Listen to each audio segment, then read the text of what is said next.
अरे भाई ये सही तो बहुत कंजूस निकला, सिर्फ मिठाई का डिब्बा ले आया। वैसे अम्मा अच्छा किया तुमने जो मनी का बोल दिया उसको। अब रुखसती की बात भी तुम ही कह देना। और 6 चूड़ियां और कम से कम 4 तोले का सेट तो होना चाहिए, है ना? मैं क्यों कहूँ, तुम अपनी मोहब्बत का उसको यकीन दिला सकती हो, लेकिन गहनों का नहीं कह सकती। माँ क्या हो गया? अकल के नाखून लो। अब खुद बताओ, रुखसती से पहले ही मांगना शुरू कर दिया तो वो सब भी गवा दूंगी जो रुखसती के बाद जिसमें मेरा हक है। वैसे ये बात तो तू ठीक कह रही है, गरम गरम नहीं खाना चाहिए वरना मुंह और हाथ दोनों जल जाते हैं। अम्मा मम्मी भाई घड़ी लेने का कह तो दिया है, आएगी कहाँ से? अभी चलते हैं मार्केट, वहां पे कोई मुनासिब सी घड़ी देख लेते हैं और ले लेते हैं, और अगर ना भी लें तो कौन सी वो हमसे जबान मांगेगा। अरे नहीं अम्मा, एक घड़ी दे ही देती हूँ, क्या याद करेगा? अरे मैं सदके जो अभी से उतावली हो रही है। वैसे मिठाई है मजे की। अम्मा ये बालूशाही की पेटे खा के देखो, असली घी की लग रही है।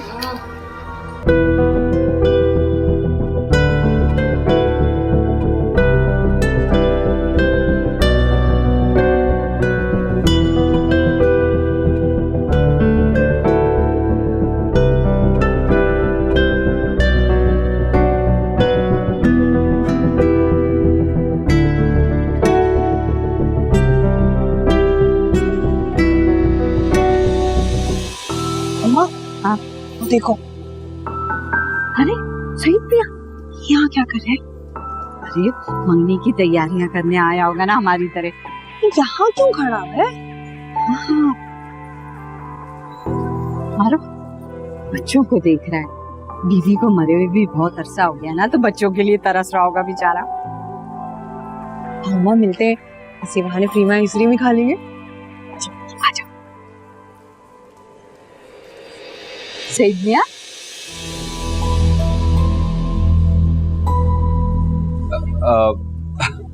अस्सलामुअलैकुम। वालेकुम अस्सलाम। खाला जी आप यहाँ क्या कर रही हैं? वही करे जो तुम करे, कल के लिए शॉपिंग कर रहे हैं हम। जी। बाबा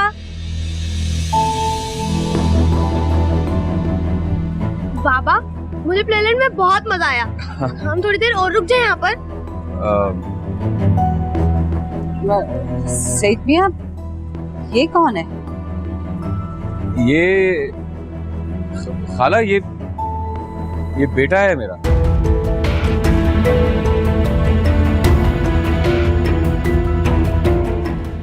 शानी बेटा, ये नानो है, इनको सलाम करो। अस्सलाम वालेकुम। वालेकुम अस्सलाम।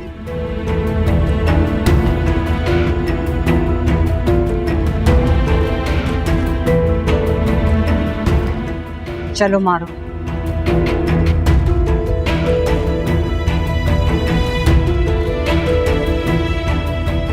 शानी तुम्हें भी इसी वक्त ही आना था यार, हमेशा गलत वक्त पर आते हो यार। ये सईद कितना बड़ा मक्कार निकला, इतनी बड़ी बात हमसे छुपाता रहा वो।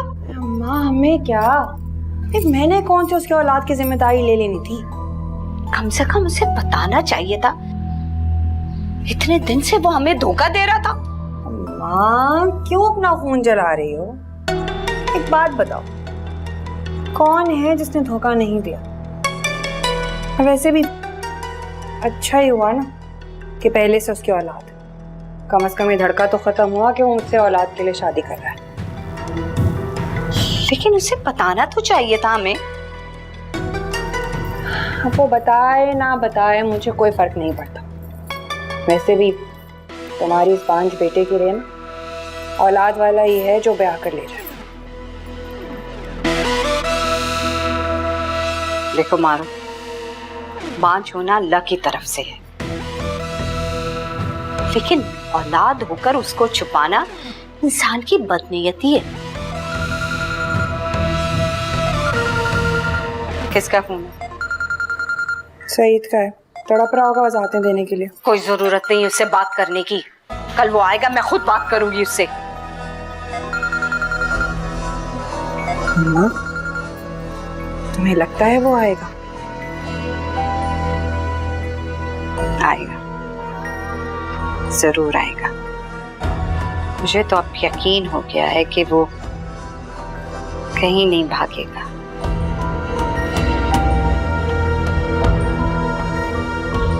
क्योंकि उसको अपने बच्चे के लिए एक माँ की जरूरत है।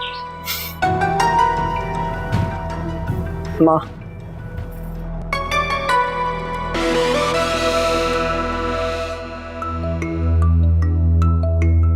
सईद मियां, ये कौन है? ये खाला, ये बेटा है मेरा। शुक्र है मैंने अम्मा से बात नहीं कर दी कल साथ चलने की।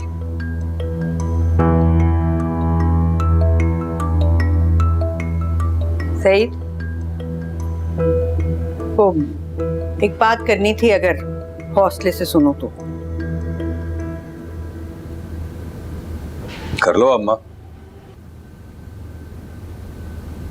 इसमें इतनी घबराने वाली कौन सी बात है? ये तो तुम्हें सोचना चाहिए ना कि माँ बात करते हुए इतनी घबराती क्यों है। यही बात करनी थी क्या? नहीं, अमजद की बात करनी थी। उसे खाने के लिए घर मत भेजा करो। किसकी बातों में आ रही हो अम्मा? जिसका खुद का बेटा एक नंबर का मक्कार और बदकिरदार।